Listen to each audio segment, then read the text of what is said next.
Director General of the Institute of Economic Affairs, Mark Littlewood, and also here with me is Jeremy Cook, the Chief Economist from foreign exchange company World First. Jeremy Cook, every utterance takes on greater significance because of the limited information that we do have about what Brexit actually means. Theresa May today talking about maximum possible access to the single market, whatever that may mean. We've now had the debate going on for some hour and a half. How has that affected the pound? Well, since the debate started, we've seen a little bit of a fall off in the pound.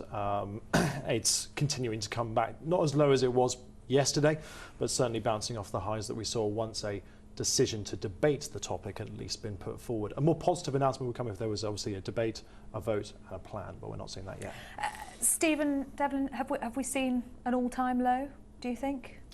Well, I mean, there's no point really forecasting this. Anything could happen at this point. But I think what this really exposes is the irony that people voted to take back control, and if anything, we have less control than ever. At the New Economics Foundation, we've done some polling recently of Remain voters, and there is so much concern, even amongst that group, that they just don't have control over their lives and the economy. So I think what we're seeing is both an economic and a political response through the markets and through what the government has decided to do in terms of the process of Brexit that is really exacerbating this feeling that people don't have control over their lives. Mark Littlewood, should we be concerned? Have we lost control? I don't think so. It's long ago that we abolished exchange controls, so we don't vote on what we think the appropriate exchange rate should be. That's set by the market. And sometimes I think there's a danger of taking a slightly macho approach, that a strong pound is good and a weak pound is bad. I mean, in fact, there are pros and cons of the pound going up and down. This is not so good if you're planning on going on a foreign holiday in the next few weeks, but if you're in the British tourist business, it's pretty good news because it's cheaper for foreigners to come here and spend their money and so on. My worry is this, though, and there's a balance to be struck. I'm not critical of the government. To what extent are we seeing a low, shaky pound because of uncertainty? And I think it is difficult at the moment to surmise exactly what Theresa May and her government's plan for Brexit would be. And she's got to strike the right balance between certainty, but also, as we were just hearing from Ken Clark, having a period of time so you've actually got your thoughts together. But it has now been a good 3 months plus since the referendum and a couple of months since Theresa May took office.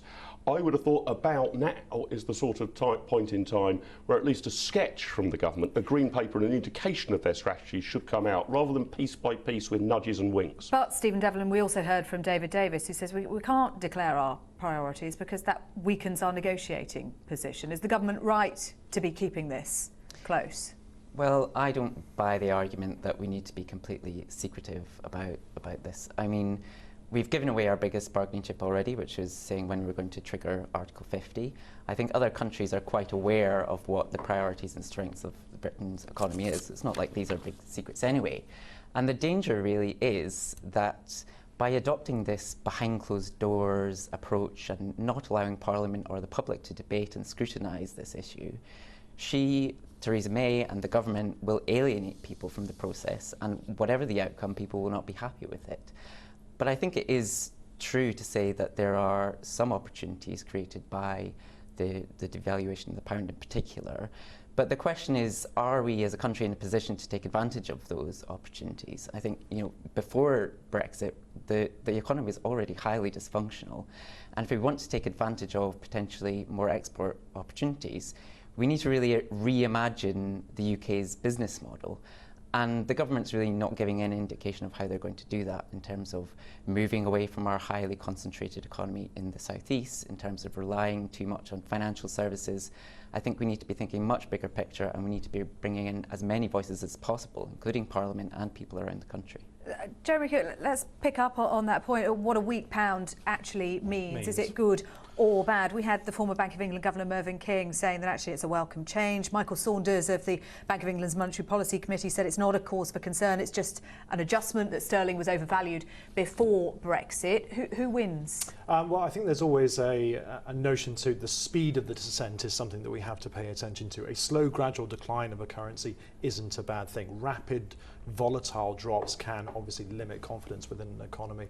There's various shades of grey whether a strong currency or a weak currency is good, but currencies don't tend to hit record lows when everything is peachy keen within an economy, and there are fears around unemployment post-Brexit, people being brought into the UK to do jobs maybe Brits don't want to do, inflation, households starting to get poorer. We're likely to see a transfer of wealth away from households and importers in the UK, maybe more towards the exporting sector. And to pick up on what Stephen said, you know, the UK government needs to, if it wants to rebalance this economy away from imports to something based around exports to take advantage of the foundations that a low sterling can make for that industry, then they really need to start talking about it now. There is an Exporting is Great campaign out there, but it needs to talk louder. Yeah, and think about imports as well. I mean, in the immediate term, people looking ahead to half term thinking, hang on a minute, how is this going to affect the price of my holidays? Yeah, if you're in the staycation business, then you're probably doing okay. And we're starting to see, you know, in some bureau de changes, you're getting less than €1 for a pound when you're exchanging. Things are going to get more expensive.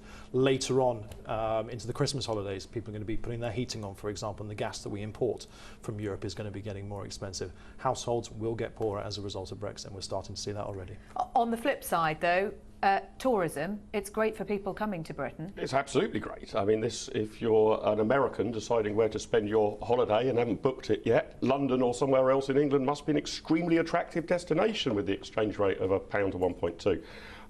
On exports, we don't need to get into arguments about how to rebalance the economy. I mean, the falling pound should rebalance us towards exports and away from imports. It's now a heck of a lot easier to sell to the rest of the world, whether that's tourism or widgets or whatever else you might be But most manufacturers making. are also importers, aren't No, they? that's true. As well as It cuts both ways. But if your principal aim is selling to the rest of the world, this is helpful to you. If your principal activity is buying from the rest of the world, such as being a Brit going on holiday, it's not such good news. But I would say this.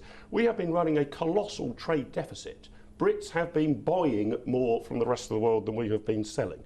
Now, I'm not saying that is something that you should always be equalised off, but that's a sign that your currency may be overvalued. If you're always running a trade deficit, we've been, if you like, to some degree living beyond our means, buying more from the rest of the world than we've been selling to them.